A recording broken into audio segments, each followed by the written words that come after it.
47 words. That's all it took to shake the entire North American economy. Early in the morning, at exactly 9:03 a.m. Eastern Time, Donald Trump opened Truth Social and dropped a message that detonated like a political grenade. Not a tariff, not a warning, not a negotiation, a ban. In a single post, the sitting president of the United States declared a complete suspension of all non-essential trade and travel between the United States and Canada, America's largest trading partner. Just like that. No congressional vote, no formal announcement, no diplomatic channel, just 47 words and a ticking 72-hour clock. Let's understand the scale of what that means. The United States and Canada conduct roughly $2 billion in commerce every single day. Nearly 9 million American jobs depend on that relationship, either directly or indirectly, for more than 70 years, through world wars, through the Cold War, through financial crashes, and even a global pandemic. That economic partnership never stopped for a single day, not once.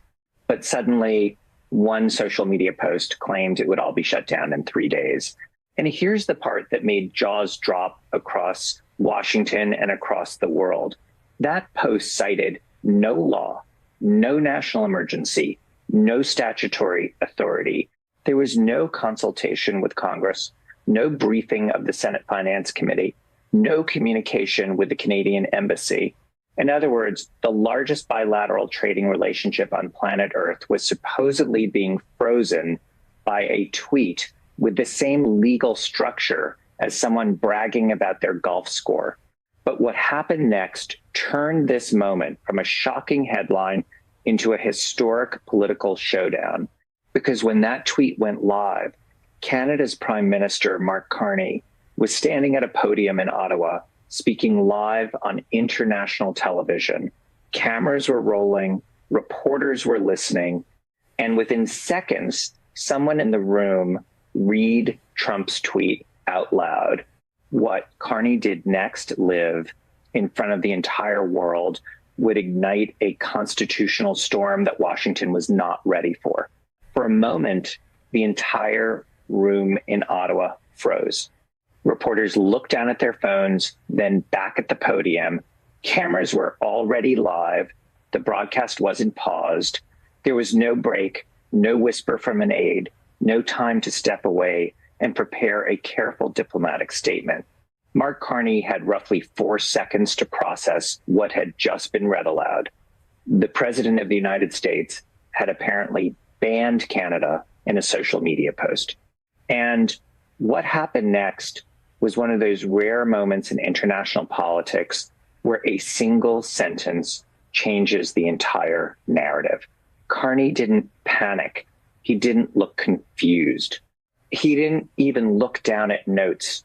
Instead, he took one slow breath, looked straight into the cameras broadcasting to millions of viewers across the world, and spoke in a tone that anyone familiar with central bankers would immediately recognize. Calm, measured, controlled, the voice of someone used to managing financial crises without letting emotion take over. "I've seen it," Carney said. Then he delivered the line that would echo across global markets within minutes. A tweet is not a law. Just like that, one sentence, cold, precise, devastating. Carney continued, explaining that a social media post does not constitute a legal instrument under American domestic law, international treaty law, or the rules of the World Trade Organization. Canada, he said, would respond only to a formal legal communication delivered through proper diplomatic channels. If the United States produced a legitimate legal instrument, Canada would respond formally.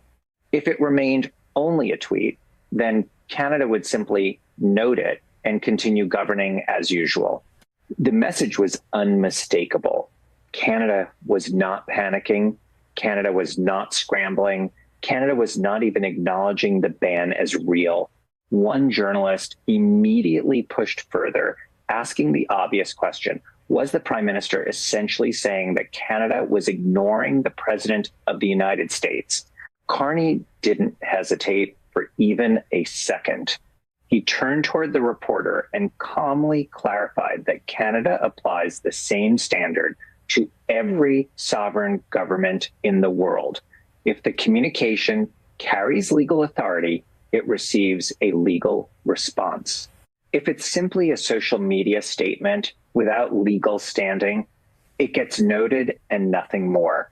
And in that moment, live on international television, the prime minister of a G7 nation publicly framed the president's announcement as something markets, lawyers, and diplomats would soon analyze the same way, not as policy, but as noise. What happened next in the following 40 minutes proved that the entire financial world had been watching. Within minutes of that exchange, hitting financial news terminals, the reaction began. Not speculation, not commentary, real money moving in real time. The US dollar slipped nearly 1.3% against a basket of major currencies in less than 20 minutes. Gold surged as investors rushed toward safety. Treasury yields shifted as traders tried to process what they had just witnessed. A presidential announcement with enormous economic implications and a prime minister calmly explaining on live television that the announcement had no legal foundation. Professional traders don't wait for cable news panels to debate what something means. They look for signals. And on that morning, two signals arrived simultaneously from the same broadcast. One was a social media declaration from the President of the United States claiming to ban the largest bilateral trade relationship in the world. The other was a measured response from Canada's Prime Minister explaining that such a ban had no legal standing unless it appeared through proper legal channels. Markets immediately priced the gap between those two realities, but the markets weren't the only ones paying attention. Within 40 minutes, three finance ministers from G7 nations, Germany, France, and Japan, had already placed calls to Ottawa. According to diplomatic sources, the message across those calls was almost identical. Canada, they said, had the legal high ground. The international system was watching carefully, and the procedural strategy Canada had been following through USMCA dispute mechanisms appeared to be the correct one. Meanwhile, in Europe, the reaction escalated quickly. The British Foreign Secretary issued a public statement describing the situation as deeply concerning, reaffirming the United Kingdom's commitment to a rules-based global trading order.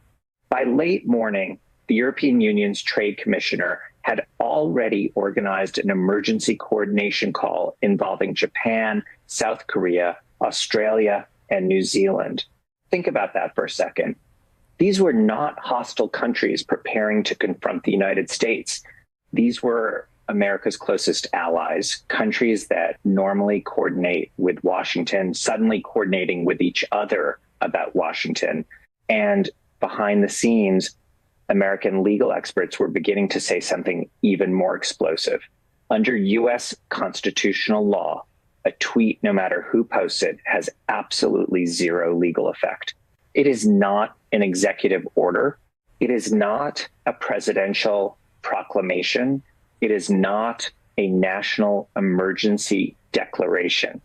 And without one of those formal legal mechanisms, a trade ban of the magnitude Trump described simply cannot exist under American law, which raised a very uncomfortable question inside Washington.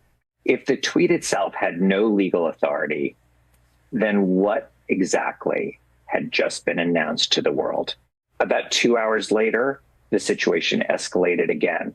At 11:47 a.m., Donald Trump fired back. Another post on Truth Social appeared, this time aimed directly at Mark Carney. The president called the Canadian Prime Minister a smug globalist puppet, insisted the ban was absolutely legal, and promised the United States would move forward with full implementation. He also warned that additional actions against Canada could arrive within 48 hours. But here was the problem that lawyers in Washington immediately noticed. Just like the first post, the second one cited no legal authority, no statute, no emergency declaration, no executive order, nothing that actually transforms a presidential statement into enforceable law. And the financial markets noticed that too. After the second post circulated, the dollar weakened again, another 0.4%. Gold ticked upward once more. At that point, traders were no longer even pretending the posts represented concrete policy. They were treating them as political signals, creating economic uncertainty rather than legally binding decisions. Inside the White House, that created an extremely dangerous dilemma because there were now only two possible paths forward, and neither one looked good. If the administration followed through and issued a formal executive order banning trade with Canada, it would need to cite a specific law allowing that action. The available options, like the International Emergency Economic Powers Act or national security tariff authorities, would immediately face legal challenges in federal court, declaring Canada a NATO ally and the United States' closest trading partner. A national security threat would trigger lawsuits within hours and almost certainly produce an injunction before the policy could even take effect. But the second option was just as damaging. If the 72-hour deadline passed without a formal legal instrument, the entire world would see exactly what Mark Carney had said on live television. The tweet had no legal standing. Canada was right to ignore it. And then something happened that made the political pressure even more intense. A Republican chairman of the Senate Finance Committee publicly reminded reporters that under the U.S. Constitution, Congress, not the president alone, holds primary authority over international trade. In other words, even members of the president's own party were quietly signaling that banning Canada with a tweet simply wasn't how the law works. Suddenly, the clock that Trump had started himself, the 72-hour countdown, was turning into a test not just of trade policy, but of presidential power. And while Washington was scrambling to figure out its next move, Canada was doing something far more strategic behind the scenes, because this confrontation hadn't started with that tweet. In fact, Canada had been preparing for this showdown for months. To understand why Ottawa reacted so calmly, you have to look at the chain of events that led to that moment. This confrontation didn't explode overnight. It had been building step by step. First came the auto tariffs from Washington. Canada responded in minutes with retaliatory measures. Then came threats against Canadian wheat exports. Ottawa quietly redirected supply toward Japan and South Korea. When energy tariffs were floated, Canada moved even further, accelerating energy independence plans and signing new LNG partnerships with European buyers. Every escalation from Washington was met with a response from Ottawa that was faster, more legally precise, and more internationally coordinated. And by the time that tweet appeared on March 25th, Canada had already built something even more powerful than retaliation, a legal record. Multiple USMCA dispute cases had been filed documenting what Canada argued were violations of trade agreements. Those cases were now moving through international dispute panels completely outside the control of the White House.